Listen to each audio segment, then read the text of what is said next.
friends, welcome back to a new video. Today I will be wrapping up all the books that I read in March.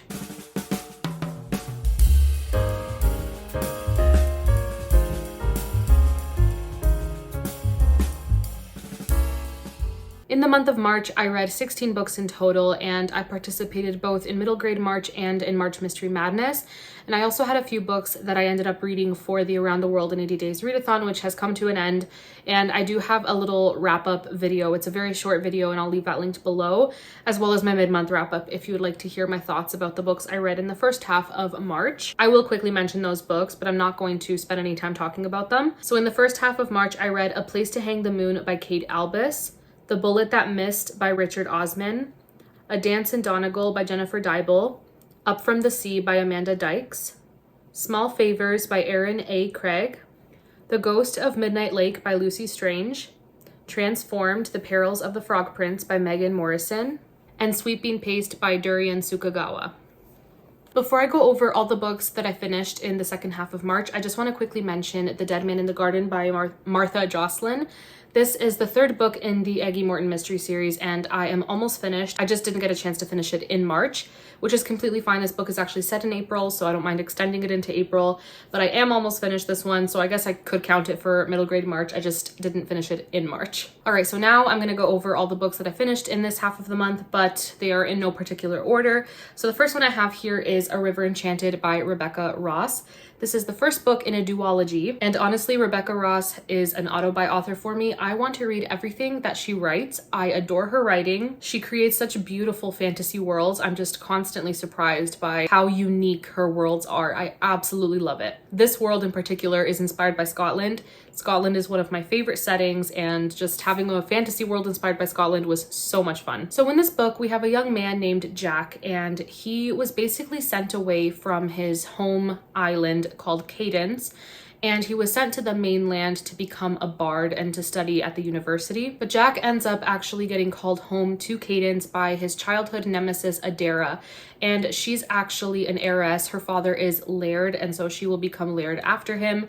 But she calls Jack home. These girls are going missing, and she believes that only Jack can help her find them. And so Jack is discovering how his talent as a bard and his gift with music can actually help with this mystery, and he realizes just how big of a role music plays in this world where there are fae, and the humans and the fae don't always get along. And so Jack and Adara are just figuring out what exactly is going on. So I ended up giving this one 3.5 stars. I overall very much enjoyed it. I really loved the writing. Like I said, Rebecca Ross is an auto-buy author for me.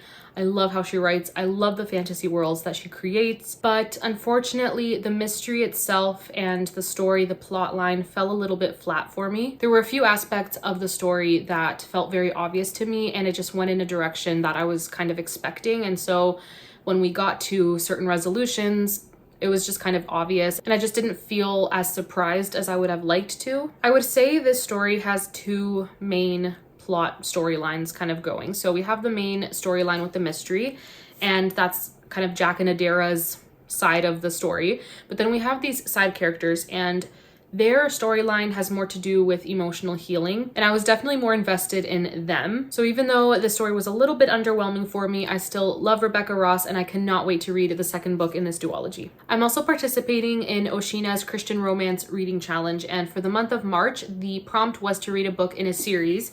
And so for that, I ended up reading To Wager Her Heart by Tamara Alexander. And this was also the last book that I read for the Around the World in 80 Days Readathon. I counted this one for the United States. So this is the third book in the Bellmead Plantation series, and it is set in post-Civil War America. This one I ended up giving 4 stars. I really enjoyed it. I just didn't connect to the characters as much as the characters in the previous 2 books, but still very much enjoyed it, and it touches on some incredible themes. In this story, we have Silas Rutledge, who is an owner of a railroad, and then we have Alexandra, and she's upper class Nashville society, but she really feels that her life has a bigger calling, and she ends up going against her parents, and she decides to teach at this university that is basically for former slaves. Alexandra and Silas end up meeting, and Alexandra learns that Silas's father is somehow connected to some trauma from her past involving a train, and this book really deals with PTSD, with racism, and it just has some incredible themes, and I think Tamara Alexander does a really good job of dealing with those themes. This book is definitely more somber than the previous two in the series, but like I said, the themes are incredible, and it also discusses education and how it's a human right,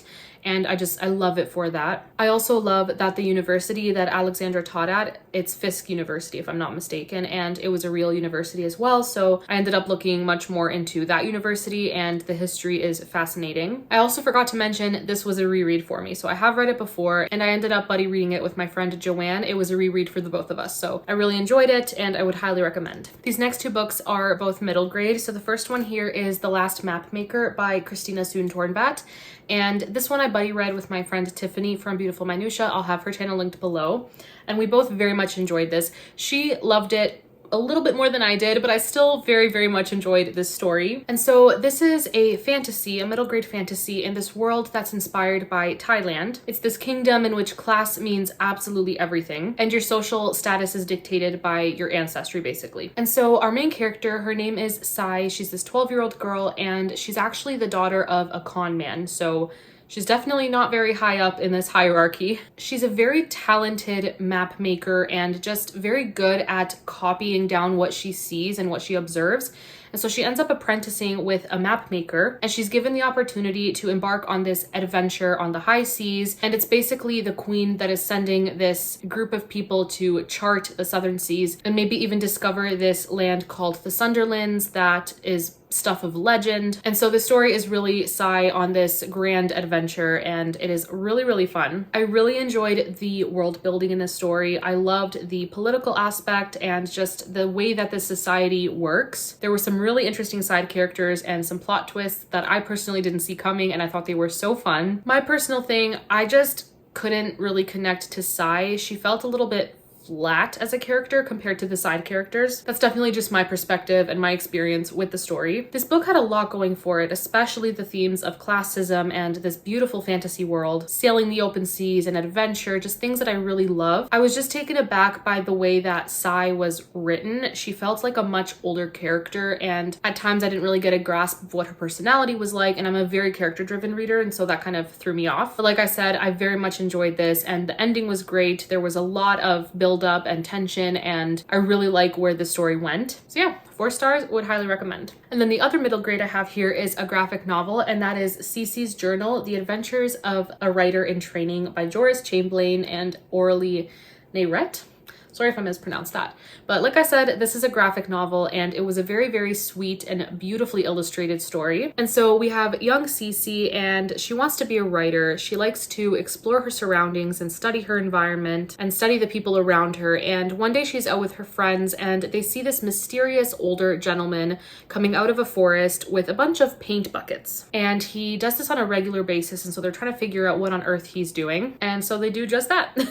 It's a very simple story, a story of adventure and childhood and imagination and creativity. I also really like the way in which the story is told. We have, of course, a graphic novel, but there are little like journal entries that CeCe writes, and then at times it feels almost like a scrapbook. There are some of her doodles, and it's just really, really sweet. I gave this one 4 stars. I found the story to be a little too simplistic, but again, that's just an adult perspective. It was a little too simplistic for me, but this is definitely something I would have loved as a kid, so would highly recommend. Moving on to some mysteries, I ended up finishing the Miss Marple series. I read the last 2 books, which are Nemesis and Sleeping Murder. So we first have Nemesis, and for this one, I would definitely recommend reading a Caribbean mystery before.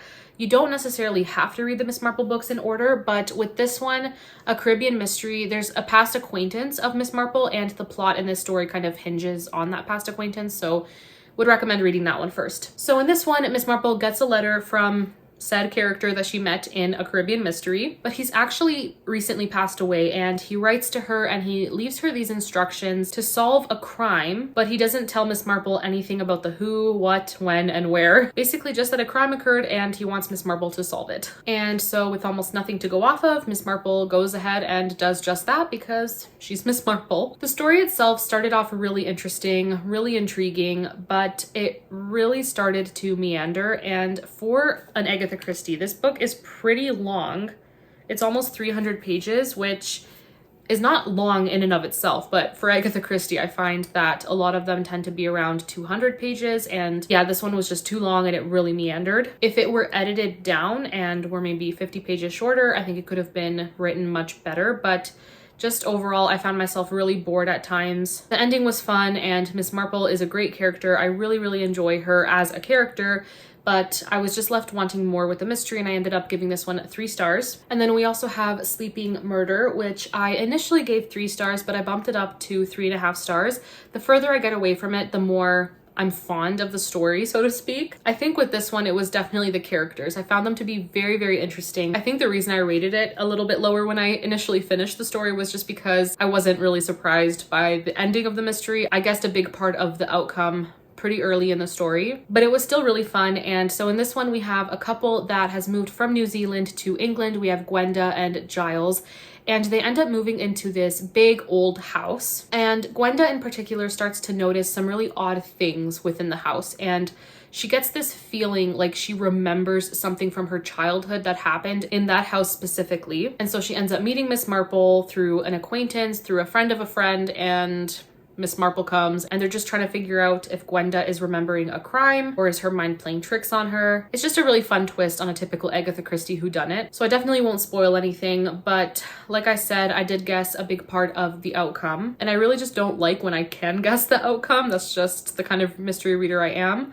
But otherwise, it was a really fun story. The build-up was really good, and the characters were really well drawn out. Now, having read all the Miss Marple books, I still think that as a character, she is my favorite. But in terms of the mysteries, I'm definitely more of a Poirot fan. All right, so next up we have A Quiet Life in the Country by T.E. Kinsey. This is the first book in the Lady Hardcastle mystery series, and I also gave this one 3.5 stars. This book is set in Edwardian era England, and we have Emily Hardcastle, who is this widow with a very mysterious past, and her maid Florence Armstrong, who is honestly more of a friend slash sidekick than a maid.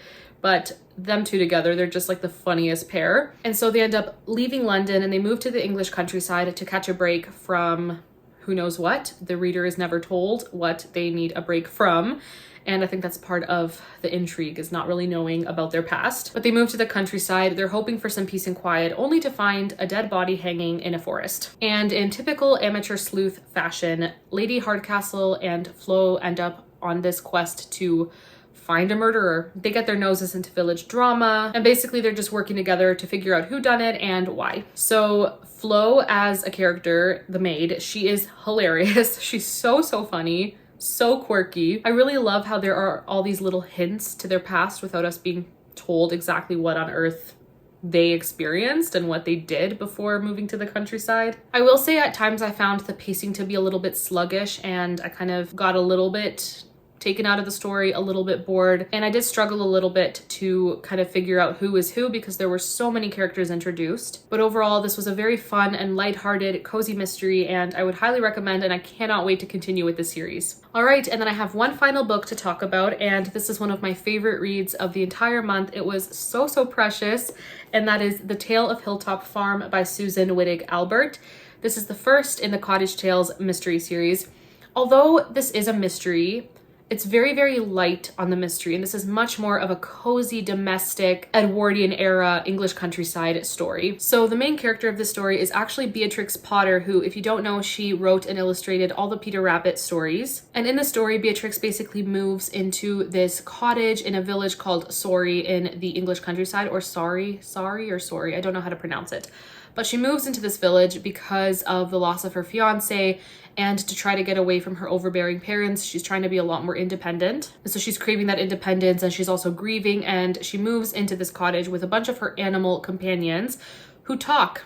The animals in this story talk to each other, and it's so cute. They don't talk to the adults, like there's no communication between animal and adult, but between the animals themselves, they talk to each other, and talking animals is the cutest thing ever. And so she brings along her pets, and these animals meet other animals that live in the village, and it's the best thing ever. A death had occurred though before Beatrix arrived to this village, and a lot of the villagers think that it was murder, but some of them think it was just a natural death. So there's a lot of gossip around that, and then some robberies occur. Valuable items are going missing from the local parish, as well as this dead woman's house. And so Miss Potter's trying to figure out what happened, but these talking animals are also trying to figure out what happened. happened, and it's just so precious. So this book is much less of a mystery and much more of a cozy slice of life story with a large cast of quirky characters. I also really love how this book touched on grief, and it doesn't have, like, I wouldn't call it a coming of age just because Beatrix Potter is an adult, but it has that theme of an adult kind of growing into her own independent self. And I just really, really loved that aspect of the story as well. So